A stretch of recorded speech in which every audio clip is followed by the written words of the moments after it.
বৈষম্য ছাত্র আন্দোলনের সাধারণ সম্পাদক। কথা খুব স্পষ্ট এবং সংক্ষিপ্ত, সেটা হচ্ছে আমরা নানান সময়ে অনেক জায়গায় লেখা পড়েছি, ফেসবুকে পোস্ট দেখতাম যে রাষ্ট্রের ভিতরে রাষ্ট্র।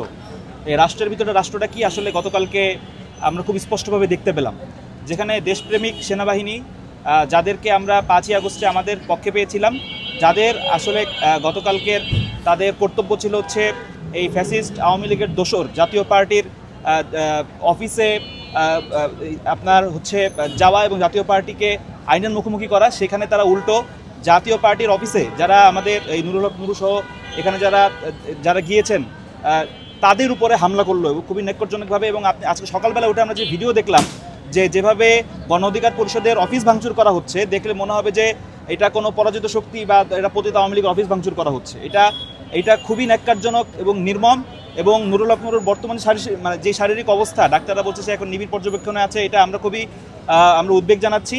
এবং একই সঙ্গে বৈষম্যবিরোধী ছাত্র আন্দোলনের স্পষ্ট করতে যায় যে গণ অভ্যুত্থানের যারা পক্ষশক্তি তাদের সবাইকে একসাথে থাকতে হবে এবং রাষ্ট্রের ভিতরে যে নতুন করে রাষ্ট্র যে মাথাচাড়া দিয়ে উঠতে যাচ্ছে এবং একইভাবে আওয়ামী লীগকে পুনর্বাসন করার বিভিন্ন ধরনের আমরা প্রচেষ্টা দেখতেছি, রিফাইন্ড আওয়ামী লীগ ভাষায় বলি, জাতীয় পার্টি ভাষা বলি, এগুলার কোনোটাই আমরা বরদাস্ত করব না এবং কোনোটাকেই আমরা এই বাংলাদেশের মাটিতে স্থান দিব না। আমিনুল ইসলাম ইমন, আমি আপনাদেরকে বলতে চাই যে এই যে গণ অধিকার পরিষদের পাশাপাশি আপনার এই 24 গণ অভ্যুত্থানের এই যে সম্মুখ সারির যোদ্ধা নুরুল হক নুরের উপরে যে অতর্কিত হামলা হয়েছে, আসলে এটা অতর্কিত হামলা বলবো না, এটা একটা সুপরিকল্পিত হত্যা।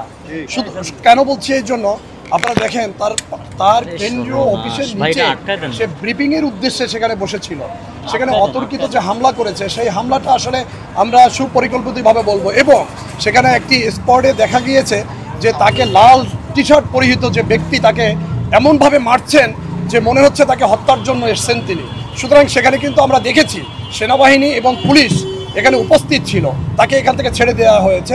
আপনাদের মাধ্যমে জানাতে চাই একজন গণ অভ্যুত্থানের সম্মুখ সারির যোদ্ধা হিসাবে আমরা এই যে 16 বছর যে ফ্যাসিস্টকে তাড়ানোর জন্য আজকে রাজপথে সংগ্রাম আন্দোলনের মধ্য দিয়ে একটি সরকার, গণ অভ্যুত্থান সরকার, এই সরকার এখানে তার প্রশাসন, তারপরে সেখানে একজন এই যে গণ অভ্যুত্থানে যে সম্মুখ সারির যোদ্ধা নুরুল হক নুরের উপরে যে আক্রমণ, এটি আসলে কোনোভাবেই কাম্য নয়। ঘটনাটা যেভাবে ঘটাইছে এটা তো একেবারে আপনি ভিডিও ফুটেজ দেখলে বুঝবেন যে মানে নুরুকে টার্গেট করে তাকে হত্যার উদ্দেশ্যে এই ধরনের হামলা করা হয়েছে।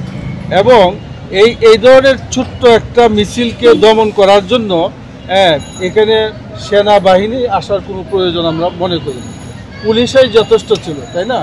কিন্তু পুলিশ এবং সেনাবাহিনী এটাকে দমন করছে যেভাবে, এটা তো দমন করা বলে না, তাকে ডাইরেক্ট পিটাচ্ছে।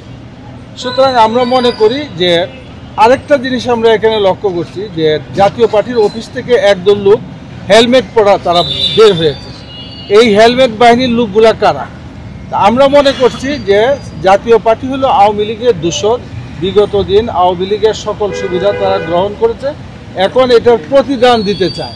এবং আওয়ামী লীগ বর্তমানে আমরা মনে করি বাংলাদেশে মানে বায়া জাতীয় পার্টি হয়ে তারা বাংলাদেশে আবার প্রবেশ করতে চায়। নূর ভাই এই ফ্যাসিস্ট বিরোধী আন্দোলনের একজন অন্যতম পরিচিত মুখ। সে শুধুমাত্র 2024 না, অনেক আগের থেকেই এই ফ্যাসিস্ট বিরোধী আন্দোলনের কথা বলে যাচ্ছে এবং এই ফ্যাসিস্ট বিরোধী আন্দোলনের একটা অন্যতম পরিচিত মুখ। তো আজকে তার উপর হামলা হয়েছে, আগামীকালকে আমার বা আপনার উপর হামলা হবে না তার কোনো নিশ্চয়তা নেই। এবং আমরা যে হামলার ভিডিওটা দেখতে পেরেছি, সেখানে দেখতে পেরেছি যে কিভাবে তাকে সিঁড়ির উপর ফেলে তাকে হামলা করা হয়েছে, যেটার থেকে আমরা অতি সহজেই বুঝতে পারি যে যারা হামলা করেছে, যারা তাদের ব্যক্তিগত ক্ষোভ থেকে তারা এই হামলাগুলো করেছে। তার মানে আমরা এইখান থেকে আমরা বুঝতে পারছি যে এখন পর্যন্ত সেই ফ্যাসিস্টের যে দোসররা রয়েছে, সেই আইনশৃঙ্খলা বাহিনীরা এখনও যে ফ্যাসিস্টের হয়ে কাজ করছে এবং তাদের যে ব্যক্তিগত ক্ষোভ এই জুলাই আগস্ট গণঅভ্যুত্থান যারা ঘটিয়েছে তাদের বিরুদ্ধে, সেই ক্ষোভটা আমরা খুব সহজেই সেখানে প্রকাশ পেয়েছে এবং সেটা পুরো দেশবাসী দেখতে পেরেছে। কারণ হামলা শুধু ব্যক্তিগত নয়, এটা জুলাই যোদ্ধার উপর হামলা করা এবং হামলা যেভাবে করা হয়েছে আমরা যে প্রত্যেকে দেখেছি, আমি বুঝতে পারছি সেনাবাহিনী যাবে কেন, কোনো প্রয়োজন ছিল না। এমন না যে অফিস ভাঙতে গেছে, এটা ভেঙে ফেলেছে, এটা ঠেকাতে গেছে, তাও তো কিছু হয়নি। এই ধরনের অবস্থাতে এটা আমি মনে করি চক্রান্ত, একটা দেশি বিদেশি চক্রান্ত আমাদের বিরুদ্ধে। প্রতিদিন ফেস্টিভাল টাকা পয়সা দিয়ে এই কাজগুলো করার চেষ্টা করছে এবং সেনাবাহিনী তো কিছু লোক আছে এবং পুলিশ তো আছেই, তাদের দূষণ আছে, গপ্পিমারি আছে, সুযোগ পেলেই তারা এই চেষ্টা করছে।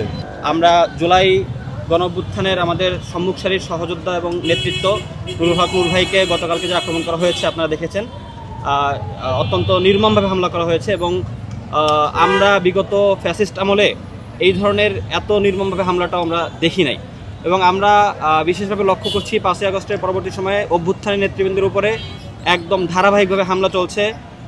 তারই ধারাবাহিকতায় আমাদের বৈষম্যবিরোধী ছাত্র আন্দোলনের সাবেক আহ্বায়ক হাসনাত আবদুল্লাহ, সাবেক সদস্য সচিব আরিফ সোহেল এবং আমি সহ এবং বর্তমান আমাদের সেক্রেটারি হাসানি নামের উপরেও কয়েকদিন আগে হামলা হয়েছে। আমাদের সাবেক নির্বাহী কমিটির সদস্য রূপাইয়া সিস্টার উপরেও হামলা হয়েছে। আমরা দেখতেছি যে ধারাবাহিকভাবে এরকম হামলাগুলো হচ্ছে এবং এগুলো পরিকল্পিত হামলারই অংশ বলে আমরা মনে করি।